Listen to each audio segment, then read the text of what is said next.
So, hello everyone. Our next topic is the electron volt, EV, unit of energy. तो हमारे पास जो unit of energy है तो वो जूल है हमारे पास. Joule is a unit of energy in SI system.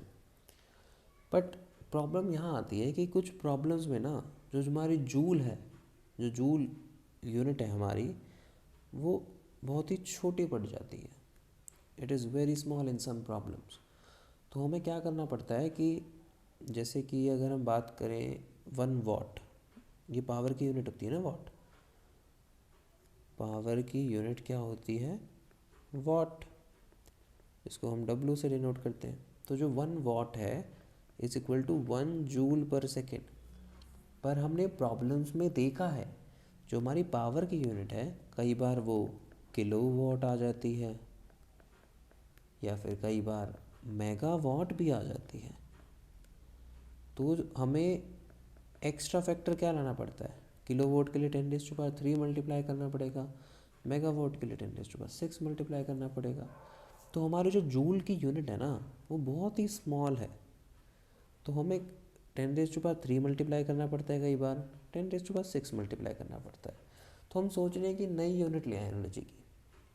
तो अभी एक और रीज़न देख लेते हैं कि अभी तो जूल हमें छोटा लग रहा है, लेकिन कई केसेस ऐसे होते हैं जहाँ पे जो जूल है एनर्जी की यूनिट वो टू लार्ज, बहुत बड़ी भी हो जाती है कई बार. वो जब तो बड़े जाते हैं तो हमें कई बार फैक्टर 10⁻⁻⁷ मल्टीप्लाई करना पड़ता है, जिससे जूल कन्वर्ट हो जाता है अर्ग्स में. लेकिन ये जो अर्ग्स है ना, ERGS वाला जो अर्ग्स है, तो ये जो अर्ग्स है ना ये भी कई बार इतना बड़ा होता है कि जो हमारे एनर्जीज़ हैं इलेक्ट्रॉनिक डिवाइसेस में वो छोटे पड़ जाते हैं.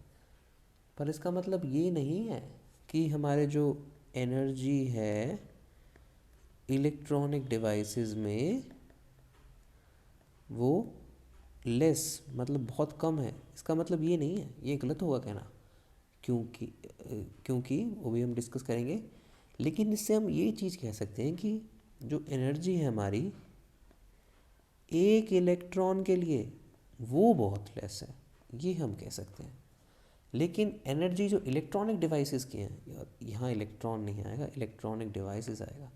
एनर्जी जो हमारी इलेक्ट्रॉनिक डिवाइसेस की हैं वो हम कम नहीं कह सकते, लेस नहीं कह सकते. लेकिन जो एनर्जी हमारी एक इलेक्ट्रॉन की उसे हम लेस कह सकते हैं. अब इलेक्ट्रॉनिक डिवाइसेस को हम लेस क्यों नहीं कह सकते?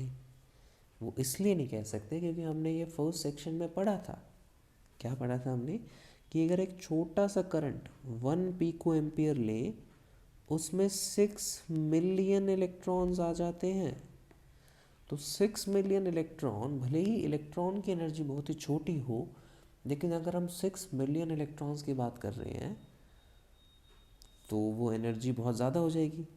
तो इलेक्ट्रॉनिक डिवाइसेस में एनर्जी को हम कम नहीं ले सकते, लेकिन इलेक्ट्रॉन में तो ले सकते हैं. तो हमने जूल के बारे में समझा कि कई बार वो ज़्यादा हो जाता है, कई बार वो कम हो जाता है. तो हमें एक परफेक्ट यूनिट चाहिए जो हम इलेक्ट्रॉनिक डिवाइसेस के लिए यूज़ कर सकें, इलेक्ट्रॉनिक डिवाइसेस की एनर्जी बताने के लिए यूज़ कर सकें. एक ऐसी यूनिट हमें बताइए जो हम पूरे आसानी से यूज़ करते हैं, हमारा यूटिलाइजेशन आसान हो. तो ऐसी यूनिट है हमारे पास इलेक्ट्रॉन वोल्ट, जिसको हम EV से डिनोट करते हैं. और 1 इलेक्ट्रॉन वोल्ट मतलब 1 EV is equal to 1.6 into 10⁻⁻19 joule. ये हम यूनिट है जो यूज़ करने वाले हैं हम इस पूरे कोर्स में. मतलब मेनली हम इलेक्ट्रॉन वोल्ट ही यूज़ करेंगे. और ये जो इलेक्ट्रॉन वोल्ट है ना, ये सिर्फ मतलब इलेक्ट्रॉनिक एनर्जी के लिए नहीं है, कोई भी टाइप की energy, any type of energy के लिए, whether it's electrical, mechanical, thermal etcetera, और may be express in electron volt.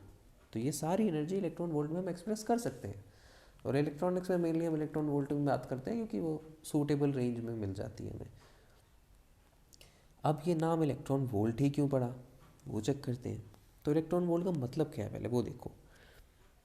The name electron volt arises from the fact that if an electron falls through a potential of 1 volt, the kinetic energy will increase by the decrease in potential energy.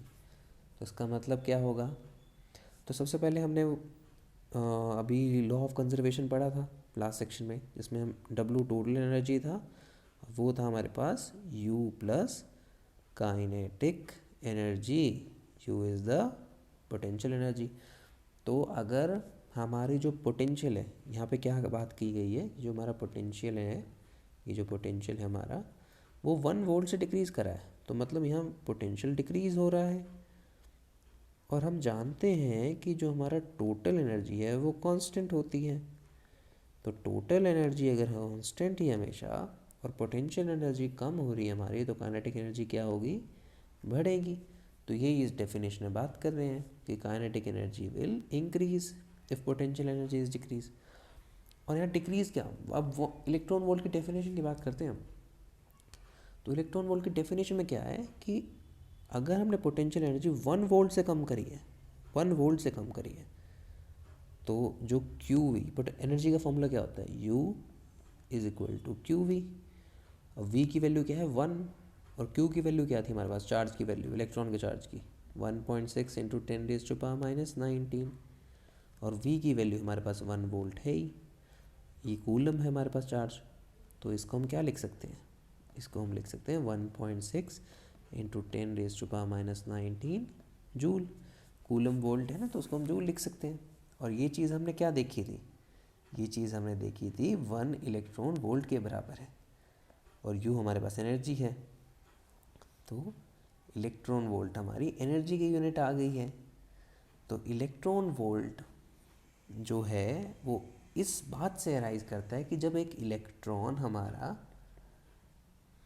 वो fall करता है potential, fall through the potential of 1 volt, तो जो kinetic energy है उसकी वो increase करेगी और पोटेंशियल एनर्जी डिक्रीज़ कर रही है।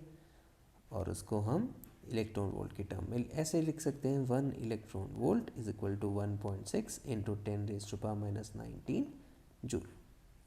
तो बेसिकली ये सबसे मेन एक्सप्रेशन है जो हम यूज़ करने वाले हैं, इलेक्ट्रॉन वोल्ट और जूल के बीच का रिलेशन। तो हमने जूल हमें सूटेबल यूनिट नहीं लगी कई केसेस में, तो हमने एक नई यूनिट बना ली, इलेक्ट्रॉन वोल्ट। और उसकी डेफिनेशन है जब 1 वोल्ट से इलेक्ट्रॉन फॉल करता है तो जो हमारे पास एनर्जी होती है वो इलेक्ट्रॉन वोल्ट होती है।